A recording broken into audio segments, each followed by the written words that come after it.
today we are joined by Mr. Mpiti, the founder of United South African Citizens Movement. Mr. Mpiti, it's an honor to have you, sir. Thank you a lot. And it's always an honor for me to utilize each and every platform that the owners of it think that I'm worth being part of. So it's an honor for me also to be here. Okay. In one word, who is Mr. Mpiti? Are you a politician or a revolutionary? Who are you? I am actually, it's simple. I am a South African citizen who actually knows that he deserves better than he's getting from the states, from the parliament, not just the government. So I cannot really be classified with any of those, but I'm one of South African citizens who deserve to gain from the freedom that we daily preach that we have. Okay. Some politicians have mentioned that this movement is going to cause nothing, but disruption in the country. What's your take on that? I'm not surprised that politicians are making those kind of comments.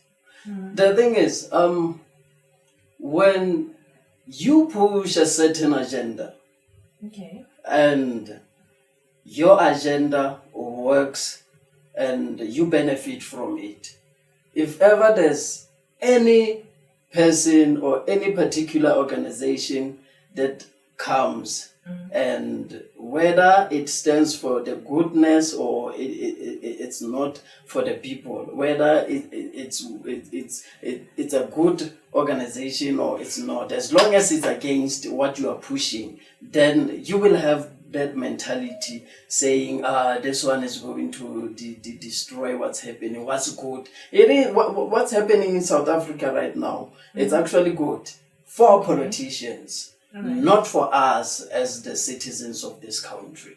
So yeah, I'm not surprised. Actually, I'm still even expecting more of negative actions, negative comments. I'm expecting a lot. Okay. That's nothing comparing to what they shall say and do. Oh, so this is the least, actually. This is just the beginning. Okay. Yes. We know of ANC, EFF, DA, and other new political parties, that are coming forth still preaching, the same gospel, which is better life for people. How does the United States Citizens Movement differs from the political parties? Oh, the United States. Oh, United South African Citizens. Oh, yes. The movement. The thing is, firstly, you're talking about political parties. Yes. We are not any kind of a political party. We are the people. Okay. Actually, if ever the law would agree and allow us to have no title of any kind, we would just be the citizens who are not registered, who are just fighting for what they deserve. The thing is, in South Africa, there are so many rules, laws that will derail you from standing on your own 2 feet if you are not legally known. So this movement is just actually a title. It's a platform for us South African citizens who are not satisfied by what the parliament and the government has been dishing out for the past 20 years. So what I'm saying is actually it differs from the political parties because we are not intending to become a political party. Okay. Yes, we as South African citizens, we actually plan to push those who we nominated to stand for us, because what's happening is that around before 1994, people were fighting for what they believed that they deserve. And in 1994, the South Africa was rejoicing when black people finally got the freedom. We were celebrating. People were not celebrating because they got the freedom. My people always celebrate when there's hope. People were celebrating because they thought the hope shall come to become practical. If I may ask, how sure are you of it? I'm sure because people were saying right now we finally got freedom.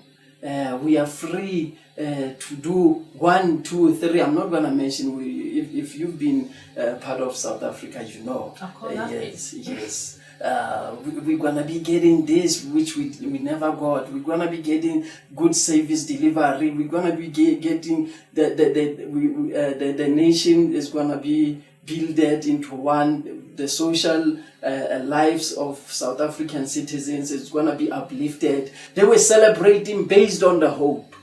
But now, when we look at the hope that we had as the people more than 20 years ago, that hope has never been practical. Therefore, the freedom that is getting preached on a daily basis, it's just a theory. It's not practical. How can you say you are free when you actually still experiencing what you were experiencing back during the times of apartheid? Then you are not free at all. It's just that what's happening is that we are still slaves. The difference between back in the days of the apartheid is that the people were slaves, were forced to slavery. Right now, we are manipulated into giving our will to be slaves. Therefore, there's no such thing as a practical freedom right now. The only thing that's happening is that the slaves have changed the master. From white people as the masters to politicians as the masters.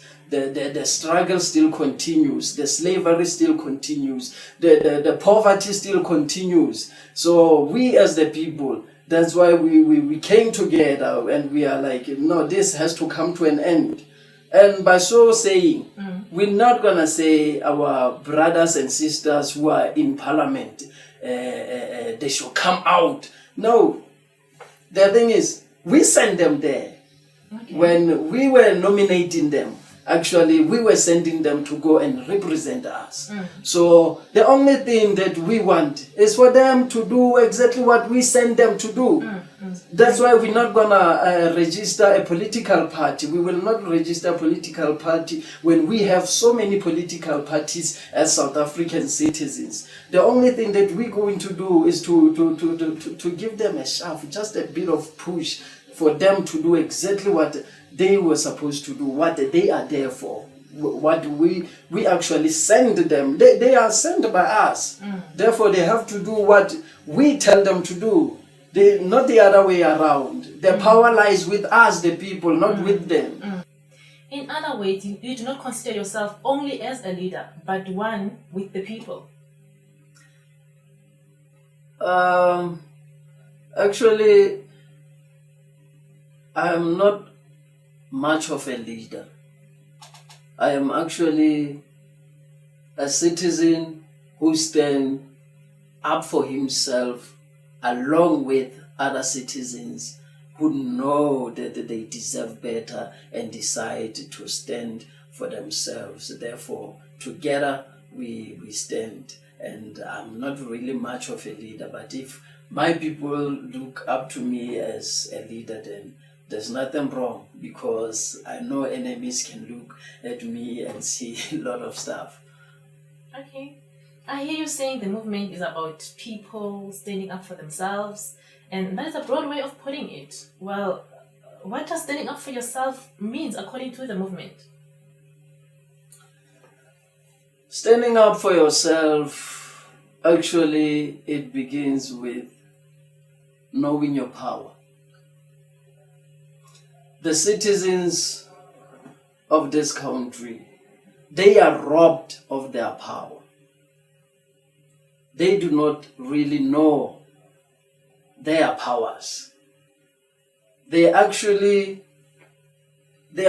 brainwashed to the point where they focus on the desires that they have and forget what they need. My people, on the daily basis, when they wake up, most of them, what clicks into their minds is the desires that they have. Others, the desires, they desire to smoke. Others, they desire to get beautiful women. Others, they desire to party every day. Others, they desire to, as long as they can work and get more clothes.